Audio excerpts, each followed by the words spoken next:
Okay, everybody got their caffeine? Ready to come back in? Take a seat? We are ready to roll.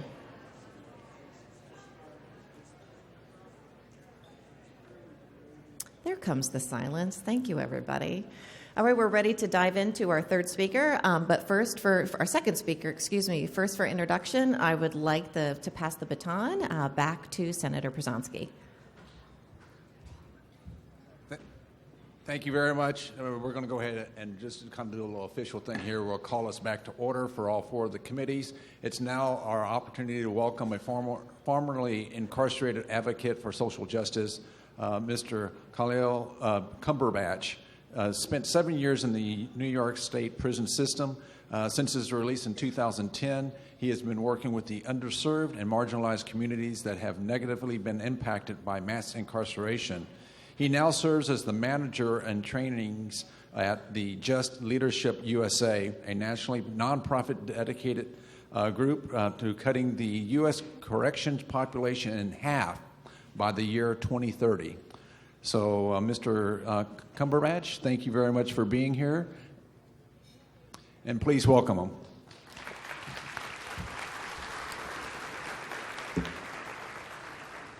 Thank you, Senator. It's always a bit awkward when someone is reading your bio and you're not that far away. I feel like Martin Luther King when he came up and he said, I wanted to know at one point who they were really talking about. So thank you so much for inviting me. I want to thank the organizers for getting me here from literally across the country and making this process really easy for me to stand here today in front of you and to share my story very briefly. As the senator said, I am Khalil Cumberbatch. I'm the manager of trainings at a national non-for-profit called Just Leadership USA, which was founded by a national advocate around criminal justice and social justice issues named Glenn Martin. The goal of our organization is to cut the U.S. correctional population in half by the year 2030.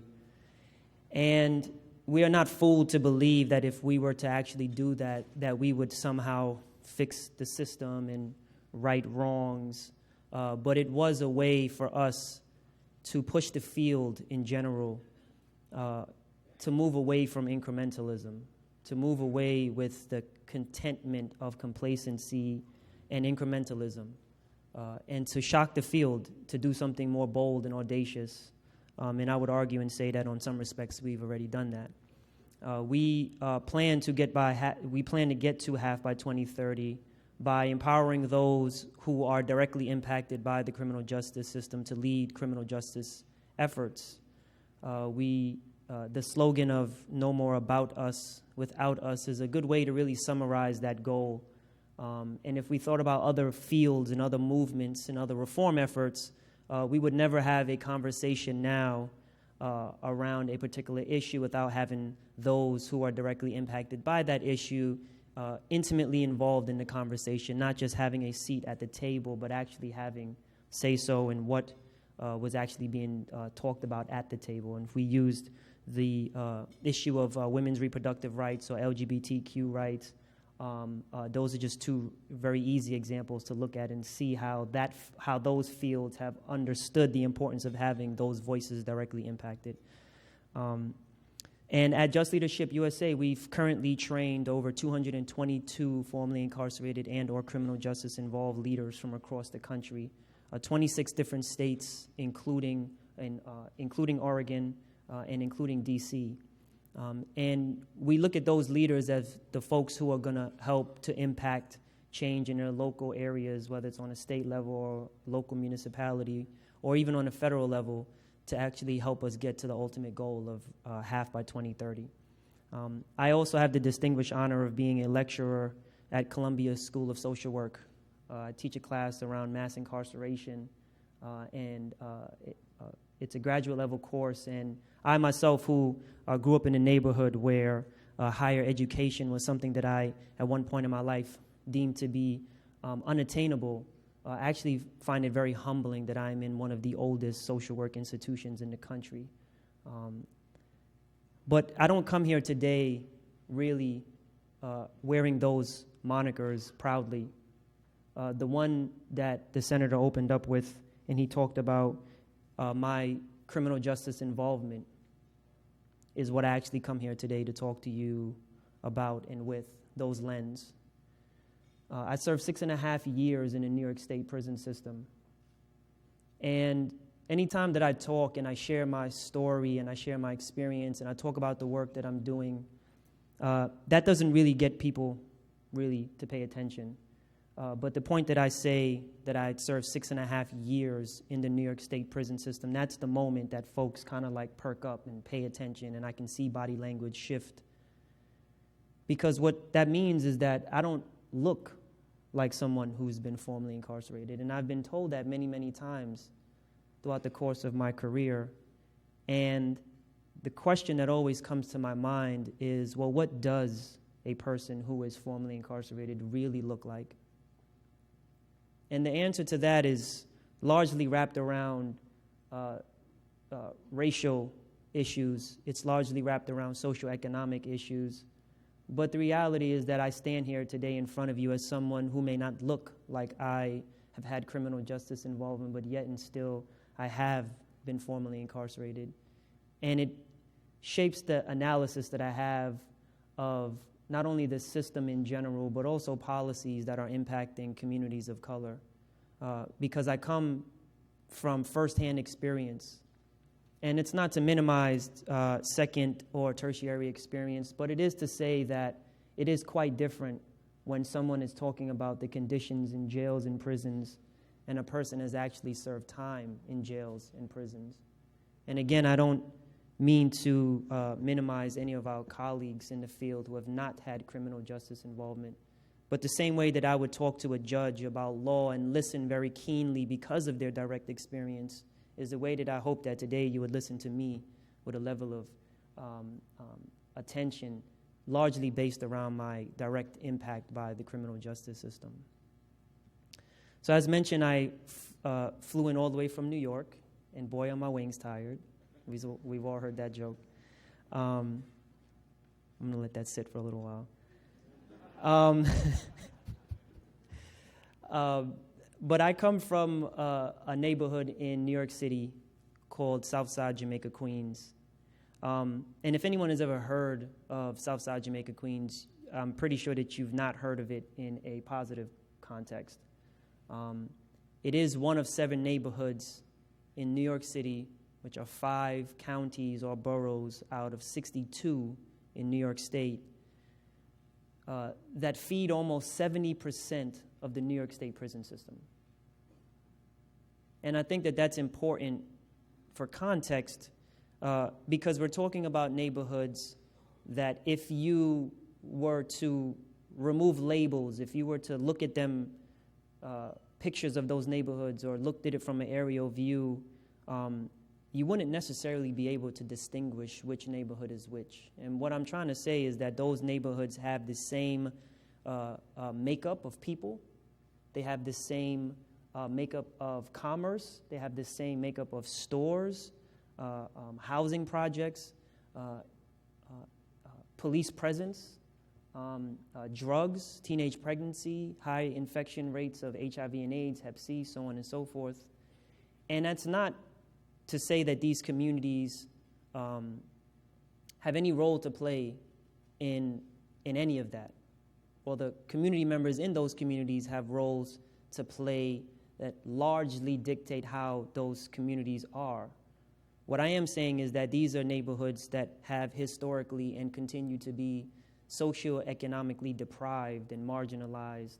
Schools are underfunded. Employment opportunities are scarce. Outside commerce is common.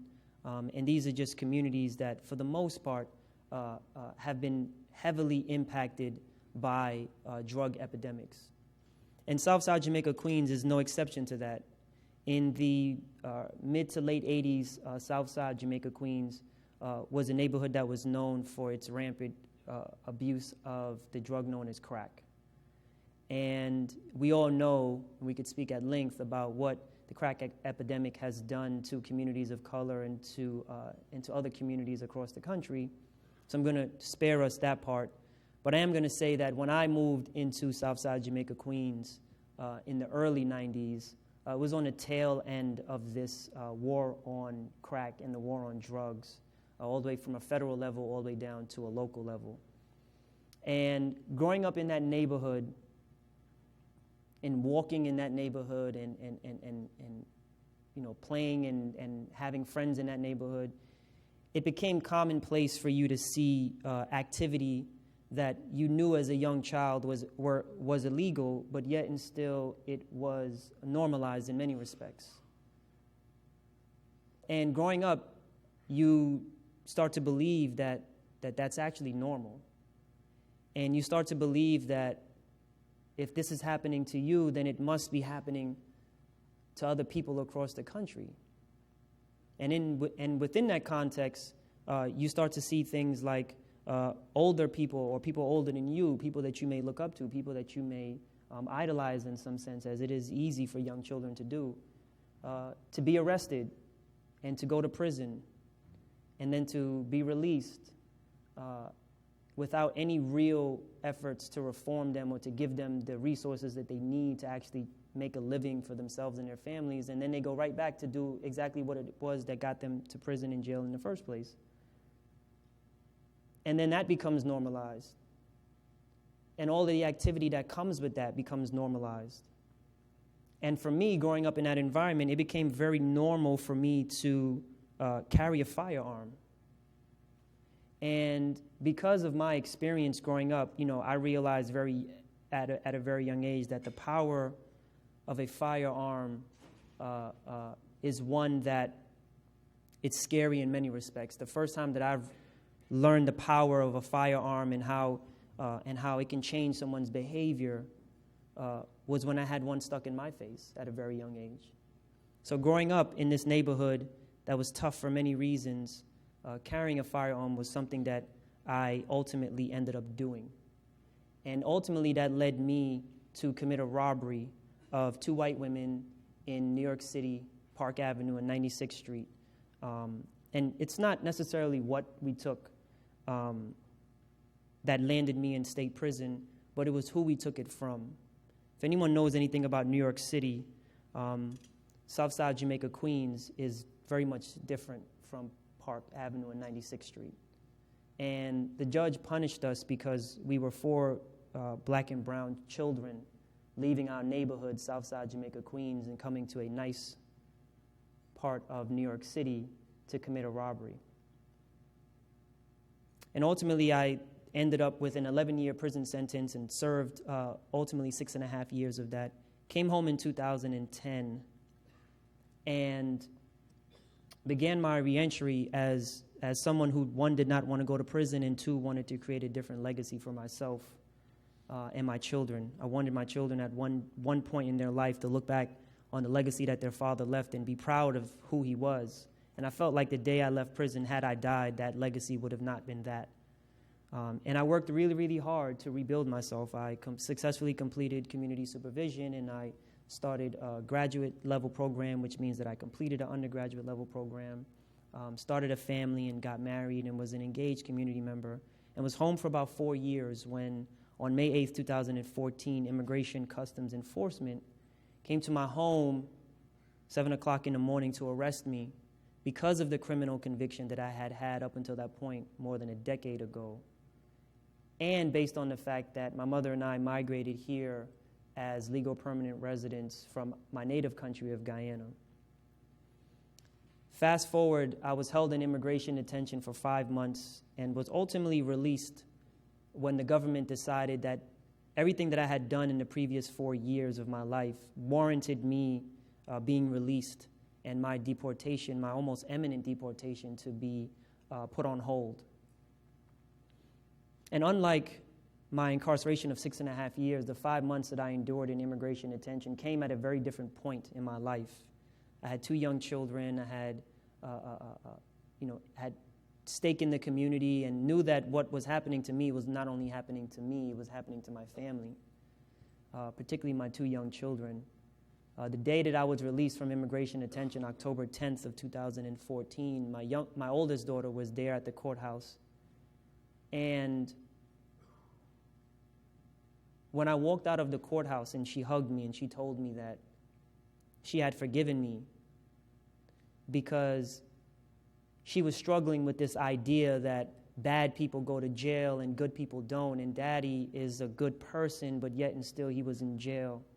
And it was something that she struggled with for quite some time, even after my release from immigration detention. So much so that she would even say sometimes that when she saw the police, that she would say, I hope that they don't arrest you again and take you to jail. And I say all this to say that when we talk about the impact of the war on drugs on communities of color, we cannot only look at that issue as if it has passed. We cannot only look at that issue and say, well, that was an issue that we did during the Clinton administration, or maybe it was during the Reagan administration, or maybe it did start with Nixon and the Southern Strategy. Maybe it was all of that. And we could easily be fooled to believe that that is not currently an issue that has residual effects on multiple generations. Here I am, someone who stands before you to say that I have never been convicted of a drug offense. But yet and still, I have been the victim of some of the impacts of the war on drugs and the crack epidemic that decimated a community that I ultimately moved into well over 6 years after the epidemic would, quote unquote, be officially called as ended. And now I stand here in front of you as a father who is continuously mending the wounds of two young women, will ultimately be women, because of my absence, because of a conviction that I got, because growing up in a neighborhood, I believed that carrying a firearm was something that was right. And I don't want it to get lost in my message that I am somehow placing all of the blame at the feet of the system. But what I'm saying is that when you give folks two evils to choose from, in the end, they will always choose the lesser of those two evils. But nevertheless, they are still two evils. And I want you to hear me loud and clearly that I take ultimate responsibility for any decisions that I've made that have led me both to prison and everything that has happened afterwards. But does not mean that some blame is to be placed at the feet of the system. And the system is a term that I use very sparingly. And some people would argue, including myself, that the system actually includes some of the people in this room. And it's not a negative connotation, but I am saying that you are in a place, in a position to actually help to impact change. And that you are indeed the exact folks that I should be sharing my story to. Because while it is great to preach to the choir, nevertheless, they are the choir and they are already the converted. And I'm not suggesting that anyone in this room is not the converted, but I'm saying that it is always good to hear the message about the impact that a system that we engage with on a daily basis and sometimes even get lost in the monotony of that system, what the real impact are. That when we talk about mass incarceration and we use numbers like 2.3 million people in some jail, prison, or detention center across the country, that we are talking about people. That we are talking about people like Khalil. And that we are talking about 2.5 million children who have identified as having a parent incarcerated. And we are talking about an estimated 65 to 100 million people with some form of a criminal record in some repository across this country. And that when we look at it from that perspective, we start to understand the immediacy and the urgency of why we need to reform a system as soon as possible, and that we must not be complacent with incrementalism. And while it is great to see that we have achieved some goals, the reality is that we are far from where we would all call a true justice system. one that holds folks accountable, but also gives them everything that they need to not relapse, to not make decisions that would lead them to a jail or prison cell, to not have to make decisions that they deem as the lesser of two evils. That when we talk about 660,000 people leaving a jail or prison a year, that we're talking about men and women, and in some cases children, who will be returning to some of the counties that some of us work in very diligently. And I urge you to keep that in mind as you move forward, because some of us do the work from a 10,000 feet in the air perspective, aerial view, so to speak. And while that work is needed, it is very easy to get lost in the idea of that we're talking about men and women and children, community members, and the decisions that we make will have generational impact. In some cases, multi-generational impact. And I just want to share with you one quote by a man named John L. Richmond, who, for the folks in the room who may not know, was a top aide to Richard Nixon, both during his presidential campaign and after he won the presidency. And it was recently that he was quoted as saying that the Nixon campaign in 1968 and the Nixon White House after that had two enemies: the anti-war left and black people. We knew we couldn't make it illegal to be either against the war or to be against the war or black, but by getting the public to associate the hippies with marijuana and the blacks with heroin, then criminalizing both heavily, both meaning marijuana and heroin, we could disrupt those communities. We could arrest their leaders and raid their homes, break up their meetings, and vilify them night after night on the evening news. Did we know we were lying about the drugs? Of course we did. Some people would say that this idea of the war on drugs began with the Nixon administration, and that it began with this idea of being tough on crime and tough on drug addiction.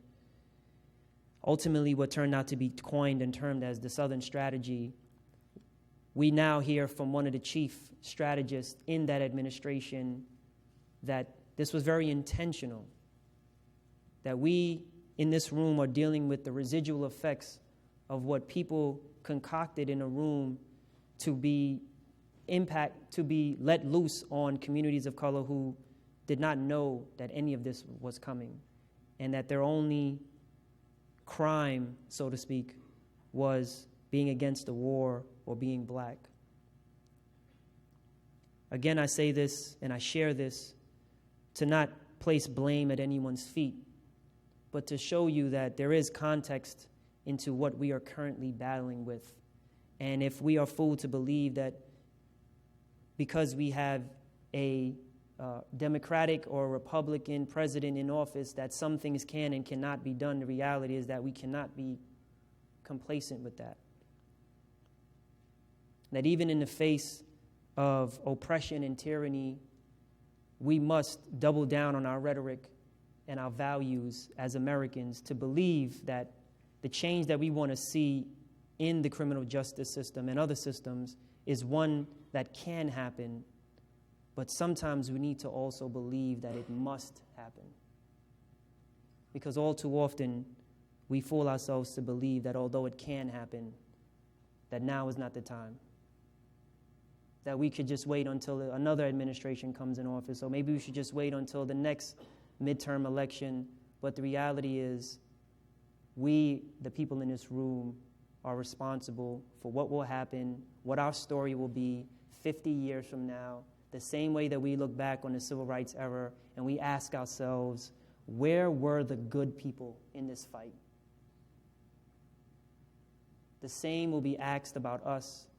And I don't know about you, but as I mentioned at the top of this talk, that I want one day my legacy to be that I was one of the good people, that I was one of the people who fought despite what the odds were, and that ultimately got us to a finish line that may not be the end of the race, but it will signify the end of one leg of a long journey.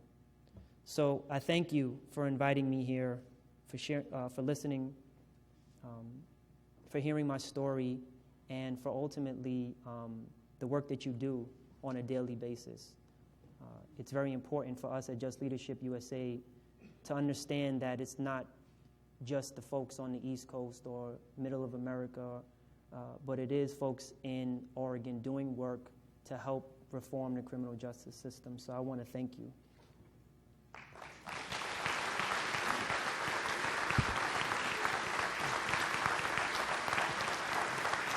Thank you.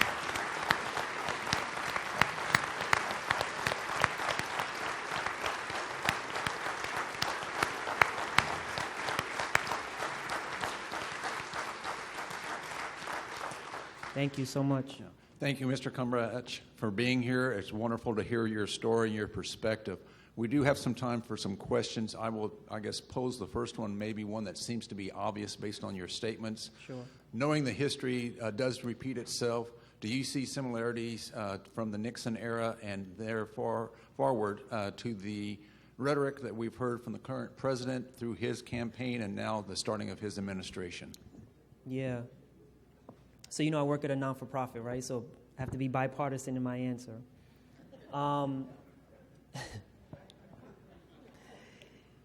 Yes, we can clearly see that there is overlapping rhetoric. The current president actually has made the statement that he is the law and order candidate, making it very clear that rhetoric was something that he was going to transplant.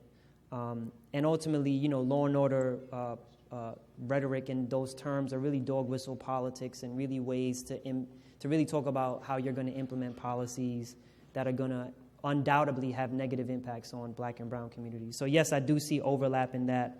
But also, I would urge us to be very open to the idea that although a candidate may say that in his rhetoric, that we can also argue and say that there have been Democratic presidents who have used rhetoric very similar, and more importantly, that their actions have shown quite the opposite to what many people would associate as being the values of the Democratic Party. So, for example, I will say that President Obama, although he's done many things to help the field of criminal justice reform and even using the term mass incarceration in his public talks, has been very helpful to change the ongoing rhetoric around the folks who have been impacted by the system.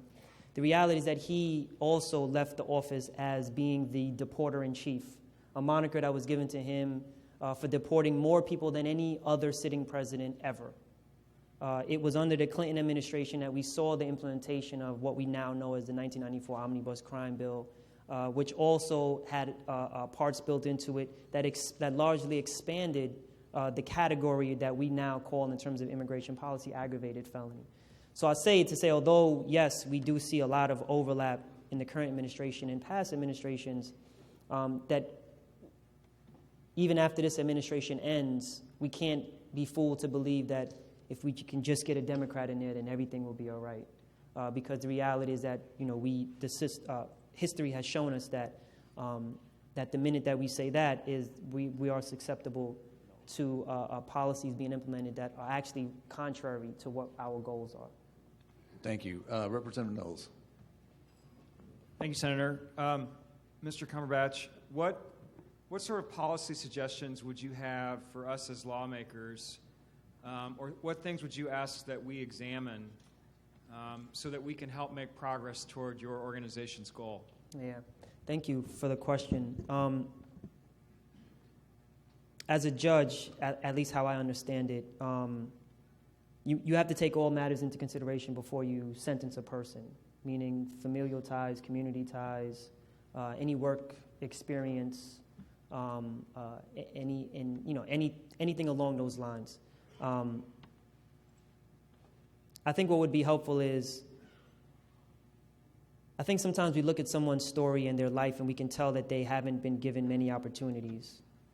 I would like to see in my organization, what we strive to see is judges who use the full discretion that they have to maybe delay a case for 6 months. Maybe a person is willing to take a plea deal of guilty, and sentencing could be pushed back to 6 months. But in the meantime, give that person stipulations that they should fulfill in terms of enrolling in community college, in terms of linking them to services that would be helpful for them to transition either out of a current living situation that they have into a better one, or maybe from a current employment situation that they have or don't have into a better one.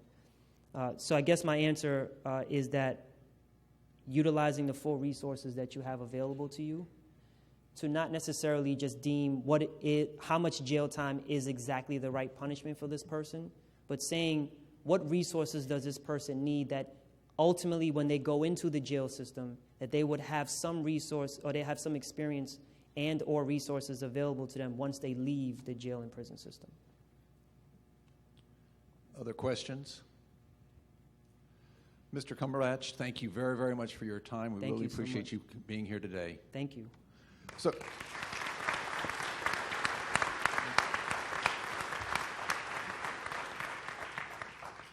this moves us into our third presenter for the morning. This will be Judge Frederick A. Block.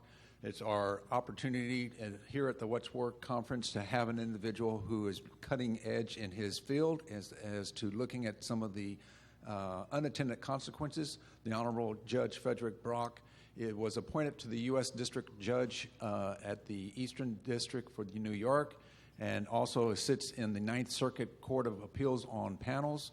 Judge Block caught the attention of many people this last year with a remarkable decision that he handed down, which detailed the ways that our justice system impacts ex-cons, and what he is calling for is reform and asking us to rethink collateral consequences. So please welcome Honorable Judge Block.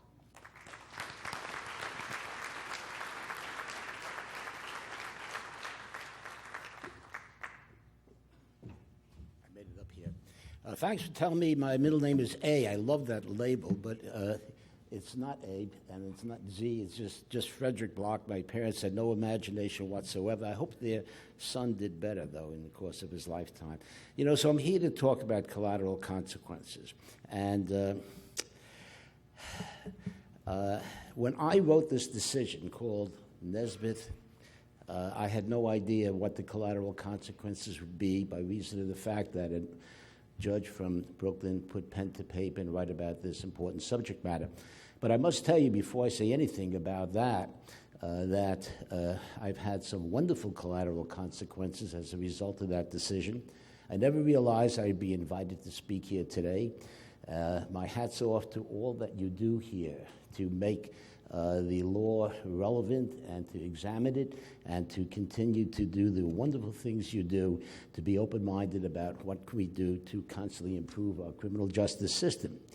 Another set of collateral consequences, which I'm happy to report on, is the wonderful reception and the care and attention myself and Mrs. Block have been given by Julie and by Tiffany and by Mike Schmidt and all you wonderful people who have made our trip across the United States and our stay in Portland and here very memorable. So these are personal collateral consequences, and I just want to start my comments by thanking all of you who have given me the opportunity to be here today. Now, I'm also here to give you a little bit of a confession. I'm in my 23rd year as a federal district court judge in the Brooklyn courthouse. And for almost all of that period of time, neither myself nor any of my colleagues ever once spoke and thought about the collateral consequences that attach to people who have been convicted of a felony at the time that we sentence this person to jail, probation, whatever. We know generally that there's a degree of difficulty when somebody has been incarcerated, like the prior gentleman who spoke to you, or anybody who has a felony conviction, in getting employment and making on with his or her life. But the magnitude of all of this, the specificity of it, the degree, the dimension of these collateral consequences is something which I felt was lost upon the judiciary, lost upon the bar. So I evolved over the years by thinking a little bit about what it is when we better sentence people and what their lives are like as a result of the sentences that we impose. And I was motivated, actually, by Michelle Alexander's book in 2010, The New Jim Crow. So I read that, and it was a polemic. And it's not that I necessarily agree with everything that Professor Alexander wrote, but she did focus my attention on the fact that we have now, in our post-incarceration world, these enormous, what we call hidden sentences that we are not aware of, that basically attach to people who are convicted of a felony. So I started to, as a matter of curiosity, wonder really what they are. We spoke in terms of generalities, but the specifics were really lost on me. The lawyers who came before me for sentencing would do an excellent job talking about the nature of their clients' lives and this and that, but no one ever really focused upon the degree, the dimension, the quantity, the quality of these so-called consequences or hidden sentences that we now refer to them that attach as a result of a felony conviction. And there are a lot of people in the United States that are walking around with felony convictions.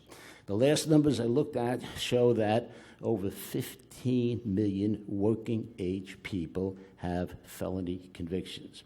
So it's something that really deals with the fabric of our whole society and our criminal justice system.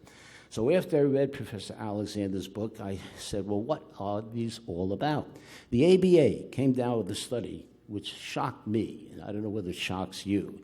They actually created a data bank that showed that statewide in the United States, there are approximately 50,000 collateral consequences that attach to somebody who is a convicted felon. 50,000. Under federal law, there's about 1,300. I don't know what they all are.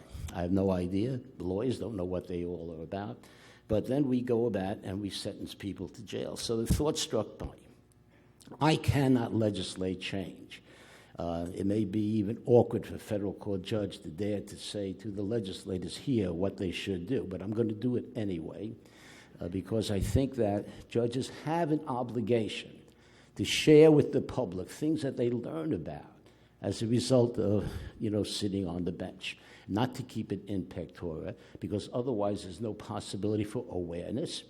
And if there's no awareness, there's no knowledge, and there's no possibility for improving our criminal justice system, and I think we're all here in this room committed to doing exactly that. So I became curious about all of that, and I wondered to myself, I know that when I sentence somebody under federal law, we are required to consider the circumstances of the crime, what kind of crime that person committed, and the personal characteristics of the defendant. Sentencing is very much an individualized thing. It's not one shoe fits all. So we're obliged to do that. Well, I wondered whether or not the courts have been really doing that when it comes time to considering the life that people will be living after they get out of jail. So I did some research. And the 6th, 7th, 11th circuits have pretty much turned down, it seems to me, considerations of collateral consequences when it comes to going about sentencing somebody. Should it impact the sentence that you render? The 7th, 11th circuits, he said no to that. We don't think there should be a discount for people who are wealthy and have done well, et cetera, et cetera. But happy to say my circuit court, the 2nd Circuit, that covers New York and Vermont and Connecticut, in 2009, Judge Chin, writing for this circuit, just in passing, made a reference to the fact that he didn't believe that you can calibrate a just punishment if you do not, as a sentencing judge, consider the collateral consequences that that person will face once they leave my courtroom. And that caught my attention. And that, plus Michelle Alexander's book, started to get me to evaluate, just like you do here, when you evaluate and reevaluate where we're at with our criminal justice system at any given point in time in our society. So I checked to see what the 9th Circuit did. Nothing written in the 9th Circuit by a district court judge, by a circuit court judge, addressing the issue of whether a sentencing judge should or could consider collateral consequences. So there we had pretty much a blank slate. And then along came Nesbitt, Michelle Nesbitt. And I sat there when she was convicted of bringing 603 grams of cocaine into the country in a suitcase. She went to Jamaica. She had a boyfriend. She was convicted. She cried in my courtroom. We had to carry her out of the courtroom. She was hysterical. And I had to sentence her. And then I realized that this could be the case, that perhaps I can further the dialogue by writing a little bit more specifically about collateral consequences. So Ms. Nesbitt was 20 years of age. She had a stellar record, an American citizen. She was an A student in college in her second year in Connecticut. She had worked for years as a counselor to young children, and she was studying to become not only a teacher, but hopefully a principal. And she had an inexcusable bad hair day when she went to Jamaica to visit her grandparents. And, the jury did not believe that she didn't know about it, but she said that, she didn't realize that her boyfriend put some drugs in the suitcase, and I think she was justly convicted. But nonetheless, the jury spoke. We honored the jury's verdict, and it came time to sentence her. And she was an exemplary citizen in the highest order, a top student. She had just a bright future. Now she no longer has that bright future. So I started to take a look at what to do. And I gave the probation department a homework assignment. And I gave the defense lawyer a homework assignment. And I gave the government prosecutor a homework assignment. Let me know specifically what collateral consequences Charlene Nesbitt faces now that she's been convicted and she's going to be sentenced by Judge Block. And they reported back to me, and it was illuminating. So here's what they told me. Both the government, the probation office, in the PSR, I had the probation department amend the pre-sentence report to include a section called collateral consequences. That had never been done before. And my colleagues, had no clue as to what the specific collateral consequences were of anyone that was being sentenced. So here's what they reported back to me, that under federal law, Ms. Nesbitt was ineligible for grants, loans, work assistance for 2 years, the duration of a college career. She was receiving student loans to get by school. She was no longer going to be entitled to do that anymore. She precluded from having professional commercial licenses from U.S. agencies for up to 1 year. Social Security benefits, no. Food stamps, she needed them, no. Revocation of driver's license for 6 months. That really caught my attention. Here's somebody who wants to get on with her life, has to go to work and is not allowed to drive for 6 months. What's the correlation? What's the rationale for that? It just puzzles me. No entitlement to relief for disaster. I don't know whether or not Hurricane Sandy, had any impact upon her home, but if it did, she could not get any benefits from that. Can't serve as a juror. She and her family could be denied public housing, ineligible for passport during her probationary period, et cetera, et cetera. Now, she's going to be followed in Connecticut.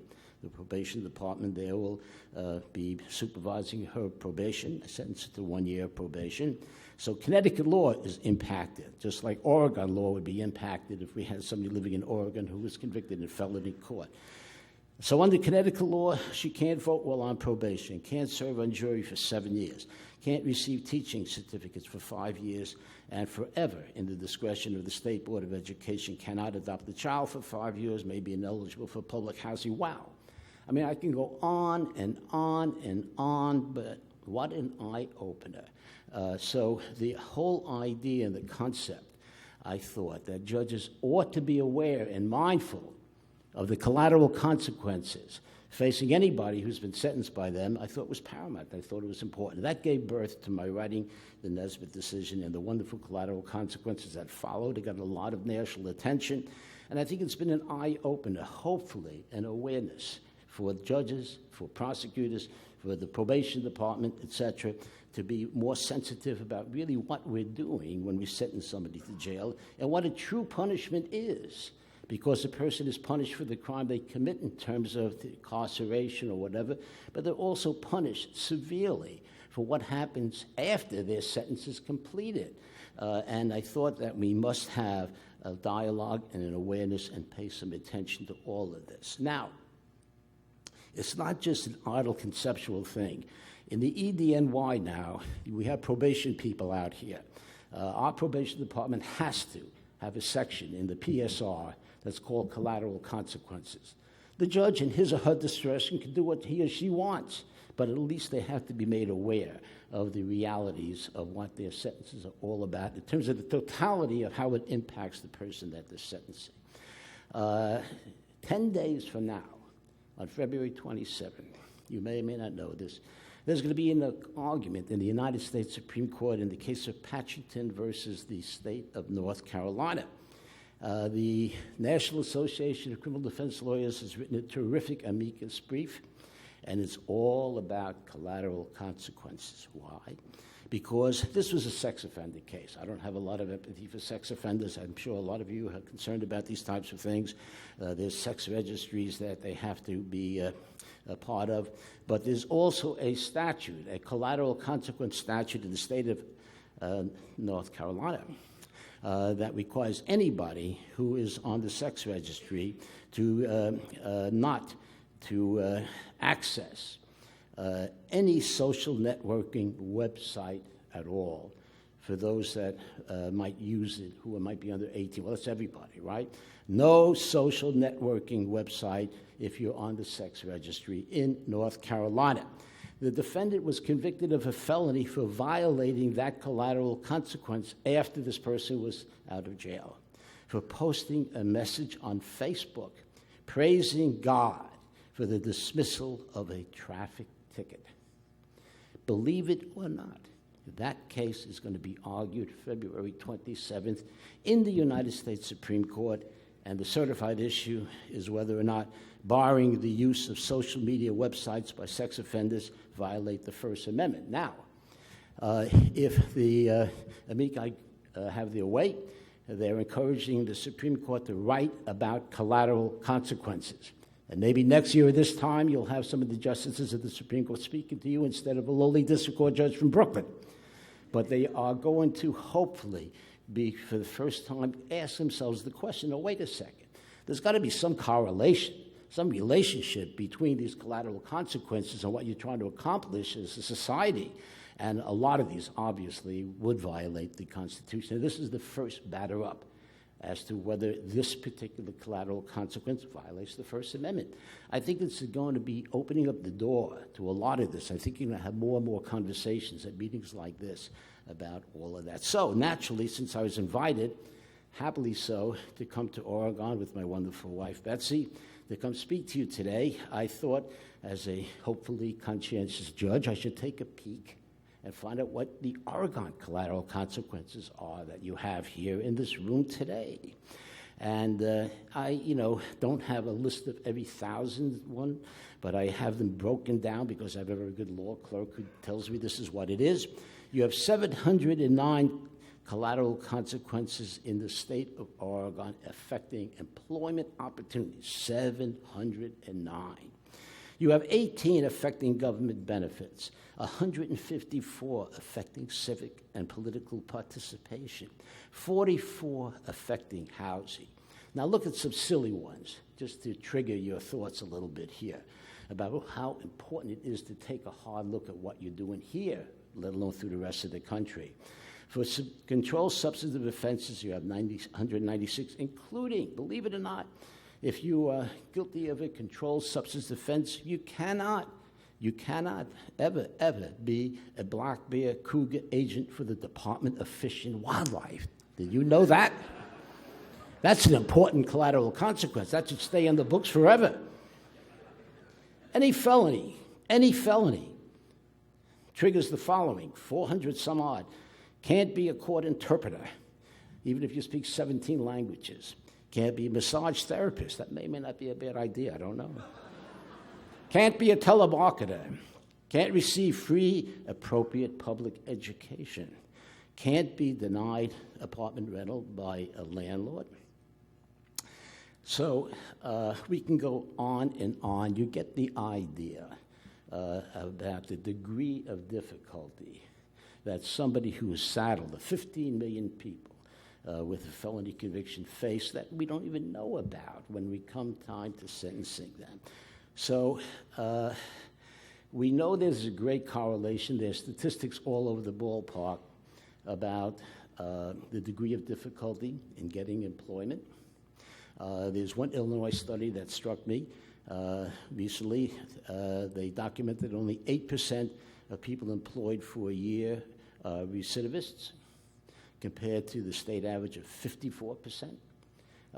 There are statistics all over the place that clearly correlate the inability for people to get employment and the recidivist rate that we have. And it costs us a fortune, and it's counterproductive, and it doesn't help society. We want people to work. We want them to pay taxes. We don't want to have to pay $30,000 a year, which is the current cost to incarcerate somebody in a federal penitentiary. So what can be done? What can be done? Last year, there was an executive order. We're big on executive orders the last couple of years. And the past president issued an executive order banning the box, meaning that the federal employers can't do that in the first instance when somebody's applying for a job, but can, of course, inquire later on during the interview process.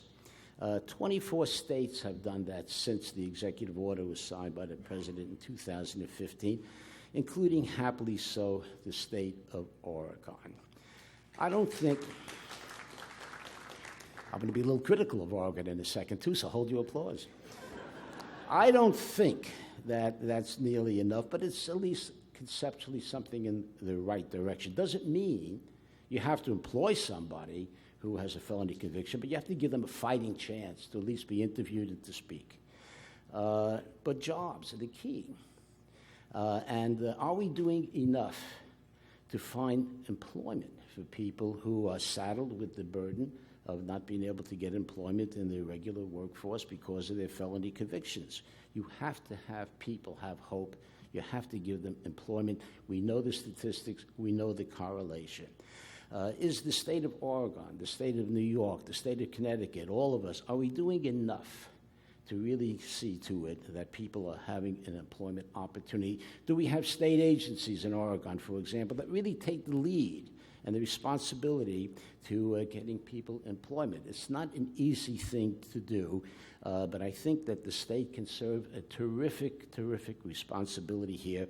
I mean, there are highways to be repaired. There's work to be done.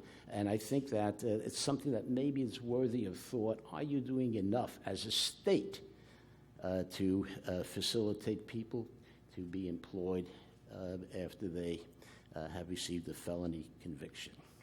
Now, in 2010, we have in the country a wonderful organization called the Uniform State Law Commission. And its mission, and they consist of commissioners from every state in the country, a lot of professors, a lot of people who are like people in this room, and they draft uniform proposed legislation in all sorts of areas of the law. And in 2010, they enacted the Uniform Collateral Consequences of Conviction Act. I have a copy of it. It has 10 or 11 different aspects to it, and it does what you would think would be logically done. You take a hard look at these felonies. You take a hard look at the collateral consequences. You see whether or not there could be expungements after a period of time. There's a whole host of suggestions that have been codified in this Collateral Consequences of Conviction Act, and it's something which is really worth taking a look at. Now, Oregon happily has done so. And it was introduced in your legislature in 2015. The senator probably knows about it. It never got out of Ways and Means Committee for reasons I don't know, and it's bogged down. I think you ought to take a real hard look at whether some or all of that can be implemented to address this problem. Vermont's the only state to pass it so far, as you might suspect, and New York, it's pending in legislation there, but it's something that's current. and to read it and to understand the depth and dimension of the proposals, I think is so important to, once again, make you more aware of things that can be done to bring some sense to this. So maybe we don't have to worry about whether people are going to be cougar hunters for the Wildlife Society anymore, whatever. So I would urge that you really take a look at that and see whether it can get out of Ways and Means Commission. At least have it as a public debate so it's reported in the paper so people understand what this is all about. The ABA, Criminal Justice Section, in 2014 issued a report dealing with collateral consequences. I think it's very worth reading. But one thing struck my curiosity on that. And its conclusion, they made several recommendations. And I thought this makes a lot of sense since we're dealing with public safety issues here this week. Here's what they say. Each collateral consequence should be closely scrutinized and should be required to defend itself. Those that are unduly harsh and unrelated or disproportionate to the crime. Once again, there could be some relevant ones, some that make good sense. Certainly, we should have a close look at people who are sexual predators and follow up on that. I have no problem with that. But they should be taken a close look at and see whether or not they're unduly harsh or unrelated or disproportionate to the crime, and they should be eliminated. And only those that further the goals of public safety should be retained. That makes sense. But I think that the state legislators, senators, and your colleagues should take a look and find out whether these 1,000 collateral consequences in Oregon, whether they each further the goal of public safety. If they do, fine. But if they don't, we don't need any cougar collateral consequences, I don't think, anymore. But you have to look at them all and really discreetly see whether or not it makes sense to do that. Now, I'm going to conclude, I think, pretty quickly. I can talk about a few more things. Perhaps I should pause to tell you what happened with Ms. Nesbitt. I did not put her in jail. And I got good grades for doing that, an A grade. I think I'm going to change my name to Frederick A. Block because of it. I feel good about it. And it did trigger a lot of discussion throughout the United States. I feel very good about the fact that that is a collateral consequence of what I did, just to call attention. And there was really no need to put her in jail. I put her on probation. I gave her some home confinement. I mean, she's been punished, but I didn't think that anything positive would be served by putting her in jail. I probably balancing all the factors about whether or not her past was this or that or the nature of the crime, probably would not have put her in jail anyway because of the aberrational nature of her and her whole past and everything else about that. But so that to me, whether she was put in jail or not put in jail, was important, of course, to her. But it's almost secondary to the overarching consideration of the fact that this judge, and I think all of my colleagues now are getting on board, are asking themselves, what are the collateral consequences at the time of sentencing? The lawyers have a professional responsibility to tell us about it. I give them homework assignments now. If you haven't put this in your submissions, go back and tell me what they are. The probation department has a responsibility and is doing it now to tell me what the collateral consequences are so I can have proper intelligence and consider the totality of punishment, both the hidden sentences as well as those that are not hidden, in deciding what is the fair and just way to punish a particular defendant. Now, for sure, you need not fear. I'm not going to, tell Al Chapo that he can get out of jail because of collateral consequences. But, of course, we have to take a hard look at what we're doing with the drug world and minor felonies and things which really deserve an open look by all of us. So my conclusion from Nesbitt is what I want to read now, if I can take license to read from my own decision, because this is where I want to leave you folks today. And this was written last May. While consideration of the collateral consequences a convicted felon must face should be part of a sentencing judge's calculus, at least in the Second Circuit, at least in the Fourth Circuit, not in the Fourth Circuit, not in the Seventh, 11th, I think, or the 10th Circuit. Nothing in Oregon has been written about this. Nothing in the Ninth Circuit has been written about this. But I think that there's no question that in my mind that all courts, state and federal level as well, should be part of the calculus, the collateral consequences, the hidden sentences, in arriving at a just punishment. However, I'm just the judge. That's all I can do is write my decisions. I can't tell the legislature what to do. I can't vote. I can do only what I think is necessary in terms of discharging my awesome responsibilities. But this does nothing, of course, my decision in Nesbitt, to mitigate the fact that those consequences will still attach. It is for Congress, in terms of the 1,300 collateral consequences that have been enacted over the years, and the state's legislatures, in respect to the 50,000 collateral consequences that have been enacted throughout the years in all of our states, and the 1,000 of them in Oregon, to determine whether the plethora of post-conviction punishments imposed upon felons is truly warranted, and to take a hard look at whether they do the country more harm than good. So in conclusion, I thank you ever so much for letting me come here. That is my clarion call to the state legislators of the state of Oregon. Thank you very much.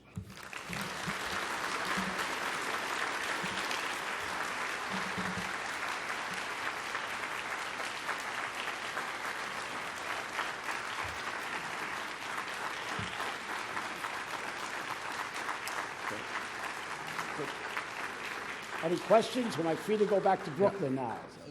Judge Block, before you take off, if we could, I want to acknowledge and thank you very much for being here. We did have, if you have a moment for a couple of questions, or do you need to be running out the door? We're here. I don't have to leave until 7 o'clock tonight. Wonderful. So we won't stay quite that long because everyone's going to get hungry. First of all, for those who are following or want to look at the collateral consequence bill that was here in Oregon in 2015, it was House Bill 2367A, 2367A. Of course, you can go up on OLS, you can pull it, and you can see, my understanding, it started in the House Judiciary Committee and then went to Ways and Means, where it stayed and did not come out. So that's something for us and colleagues to be looking at. Our first question that we have is from Representative Sanchez. Hi, are we on? Yep. All right, fabulous. So thank you so much for your presentation. One of the things that we're, of course, here in Oregon, as I'm sure you know, are struggling with is mandatory minimums. So it leaves our judges without enough discretion to do some of the things that you're asking. And we're struggling to try to figure out how do we do that a little bit differently. And I know to a degree, yes, that's our responsibility, but needless to say, not everybody thinks the same way. Yeah, I don't know of any of my colleagues that really favors mandatory minimums and imposes upon the sound discretion that we're constitutionally obliged to discharge. So we're not in favor of mandatory minimums.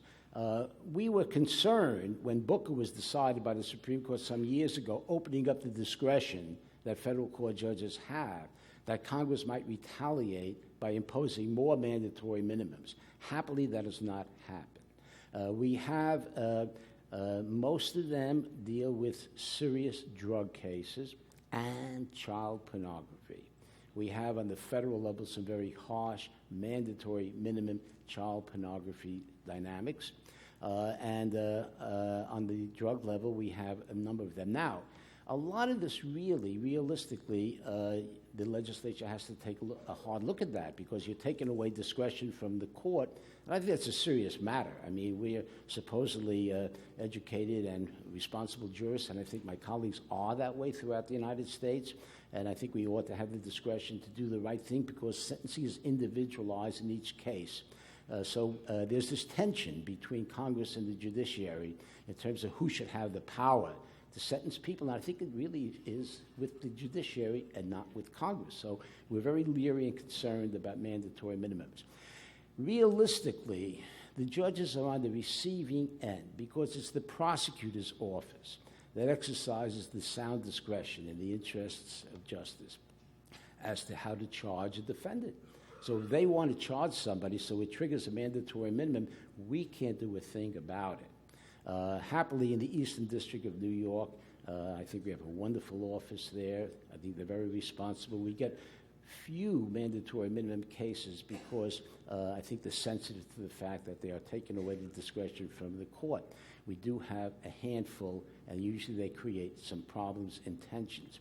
I can't say more than that, other than the fact that I obviously don't support mandatory minimums, but it's up to the legislature and the prosecutor's office to decide what comes down to us at the end of the line. All right, and Judge Block, I just want to take a moment. I had the opportunity to have dinner with you on Wednesday evening with your wife, Betsy. And I'm going to start biking next week. Oh, excellent. So let's want to start the biking. And I hope that you had a wonderful visit with Judge McShane down in Eugene. I did. And your granddaughter, I believe, you also had an opportunity to see. I did. I also met with Judge O'Scanlan in Portland. So I come out to haunt you folks periodically because for the last 12 years, you may or may not know that under the law, the circuit court can have on the panel of three, one district court judge designated as an acting circuit court judge. And for the last 12 years, you know, they keep asking me to come out here. I don't know. I've been trying to commit reversible error, but they keep inviting me. And it's a pleasure for me to be here. For sure, I'm going to talk to them all about collateral consequences. Well, I was really concerned as to whether I should be referring to you as judge, but since you're in the Ninth Circuit territory, it should have been Justice Block.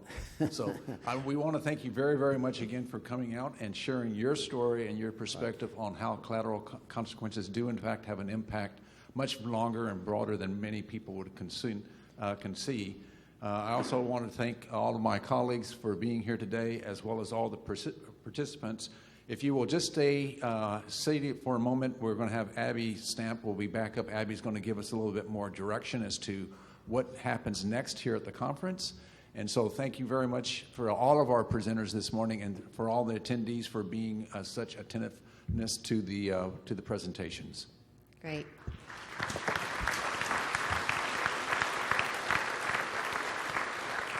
Thank you, Senator Brzezinski, and to your colleagues and to everyone for coming today. This was fabulous to not only organize but also to participate. I hope this is something we can continue to replicate in years to come.